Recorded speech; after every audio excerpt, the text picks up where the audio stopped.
to live in a world where we've had society settled on lands for thousands of years, to think there would be an entire civilization buried below our feet. Not just a civilization, but an advanced civilization with the ability to process metal alloys at different degrees, from silver and iron and tin together to different copper and bronze alloys. We find a real variety of metals coming from this area, including a currency that was made of bronze. And I mean, as you can see on these finds here, the patina is just, it's really what you would want to see on this type of metal, you know. Seeing the different pieces here in terms of cups and this picture is just that's why I say advanced, because it's really amazing to see this type of work and this type of expression in the metal from this time period. And you know, when I say this time period, the truth is we really don't have a specific time period in which this civilization existed yet. We know that there are sister civilizations in other states that have been recorded up to 20,000 years ago. And that's in Mexico here with Abuelos de Jalisco and Guerrero. And it's really just, it's one to think that you know, this civilization could be that old. It could be much younger too. You know, we find that there's Nazca mummies that are carbon dated at 1800 years ago down in Peru. And we find ceramics and things that have been documented very, very well by PhD Oleg Elistrov in his books. He has a book called Ancient Aliens and the El Toro Artifacts, which goes through, and the laboratories Cotella and a couple others, University of Arizona, have all done testings and things for this guy doing ceramics, thermoluminescent testings, and they come at dates, you know, in the thousands of years, 1,000, 3,000 years ago. That's a huge discrepancy of time. And so was there active civilizations in these places at that time, or for how long did this go on here in the Americas? And you know, it really it's going to bring a lot of question, and hopefully the science is willing to back its ability to investigate, because that's really where we are right now. Is just we need the ability to investigate these pieces, the scientific metrics on how this stuff is handled and how it's being taken out of the ground, and it's being dismissed as fakes because this type of iconography had never been found before in any of the, you know, documented sites in Mexico was the reasoning. And that very well could be. The reality is that could very well be.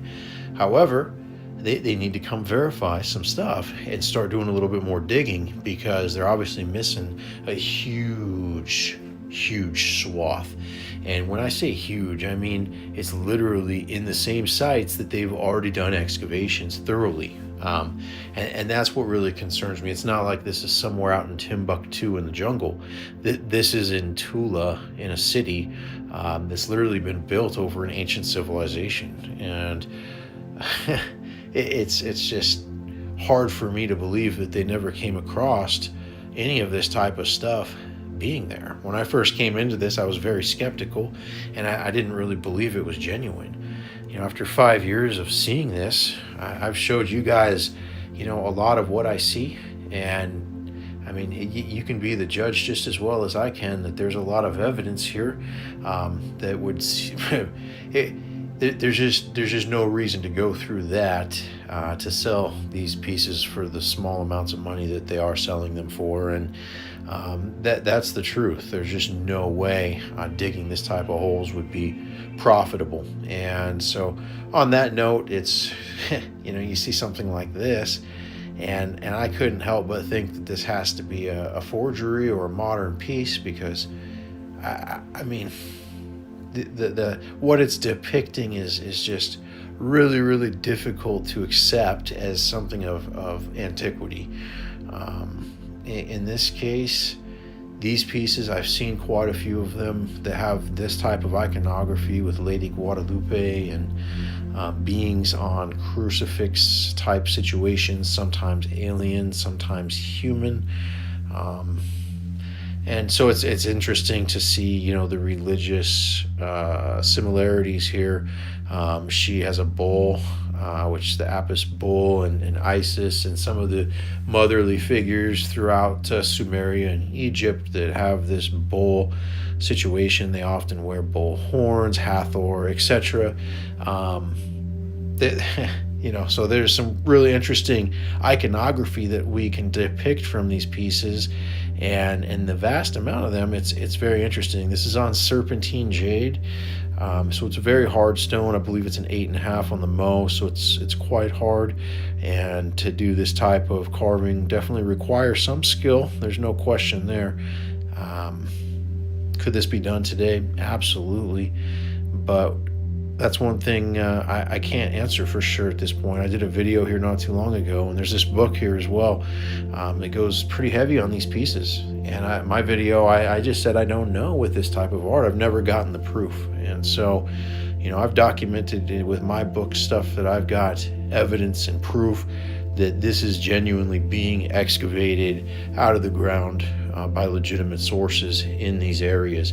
The other pieces there, like with the religious consistency, I've never been able to prove that. However, I've met some contacts after writing these books that have come to me and have given me access to some of these other areas, and given me hope that they're going to be able to show me the same type of confidence that I have with Tula in the areas of the Yucatan, Oaxaca, and Guerrero, Michoacan.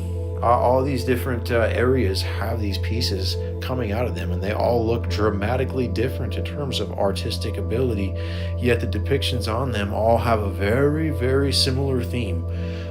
And that's something that's unmistakable in ways that it's done in such an elegance, but also in such a unique iconography that it's startling, especially when you have some of the similarities to proto-languages and that sort of thing that we know of today.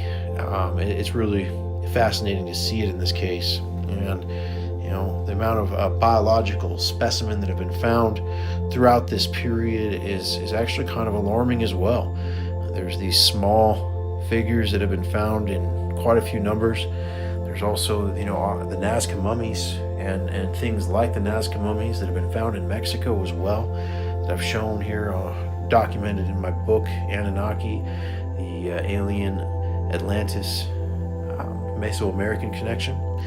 And so it's just something that we really have to take into consideration if we're having biological specimens found, and the lack of interest by mainstream researchers is the most alarming part about it. There's virtually none. And we know about these things. Where's the tests? Where's the receipts? We have modern science. I'm just a business owner from the United States. What I can get some science done. You're telling me that these institutions don't have the ability to get to the bottom of this? That I'm having to do? We're having to depend on Prometheus Productions at the Skinwalker Ranch to further research there? The government had this under wraps for some time. But where's that research? Why is this being hidden from us? One can only theorize at this point. There might be good reason. There's been a lot of people who have come forward. There's also a lot of people who probably kept their mouth shut too, if this is true. And those people probably did so for a reason. They didn't do this because they maybe believed in a higher purpose for this disclosure. And it could go both ways. There could be serious things that could threaten our existence of humanity that are involved with this. I always looked at Nikola Tesla's research as kind of a promenade of, okay, we're not going to give this out even with the Freedom of Information Act, and there's obviously something there that's a threat. Maybe it's just superiority over other countries, but maybe it's a risk to ourselves. Maybe there's people that are highly trusted to keep something that we need to be cautious about. This could be connected to that. I've been showing here pictures of my new book, Forbidden Relics, as well as my other books. You can order them on Amazon. The links are on our website at aliencarvings.com. Thanks for watching.